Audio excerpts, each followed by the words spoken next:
Big four mental toughness: breath control, positivity, visualization, and micro goals. Why do we care about those four things? Why are they important? Let's start with one, breath control. So we are physically embodied creatures. We have a physical body that's in the stressful situation with us, regardless of how abstract that stressor is.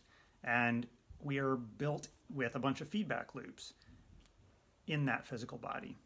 Breath control manages one of the feedback loops that we can maintain the most conscious control over, even in stressful situations. That's why it's important.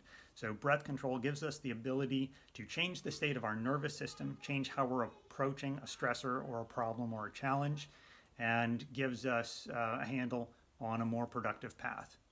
2, positivity. So we are in the middle of the food chain, historically. So saber-toothed tigers would run around and eat us, and we would eat smaller creatures, rabbits, squirrels, deer, whatever. So we have an indicator of, are we chasing something or are we being chased? And if we're chasing something, if we're acting like a predator, then we're filled with positive emotion, and we can go after that, and it reinforces the behaviors you were using to go get that. If we feel like we're being chased, then we feel out of control, and our bodies are going to shift us towards threat response rather than goal-driven behavior. So that's why positivity is important. It's an indicator, but it's also a feedback loop. 3rd, visualization. So we are aiming creatures. We are made to move around in the world, and we've got systems for telling, are we getting closer to the thing we're moving towards? Are we hitting the thing that we're aiming at? We're basically projectile using creatures. So we're always aiming at something, whether we're aiming our bodies towards it in space, or whether we're aiming something we're throwing at a target, or whether we are aiming more abstractly at achieving a goal. 4th, micro goals.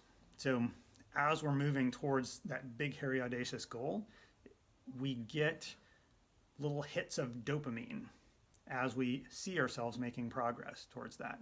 So the idea of micro goal chunking is we don't wait for the big reward at the end and achieving the big, hairy, audacious goal. We give ourselves markers that indicate our progress towards that big goal. And then we get a little dopamine hit that reinforces all our behaviors leading up to those micro goals. And that's going to help us build a pattern of productive behavior towards achieving goals that we can then translate to other goals. So if we give ourselves micro goals, we're getting more frequent positive reinforcement, and thus building a more robust structure for dealing with a challenge.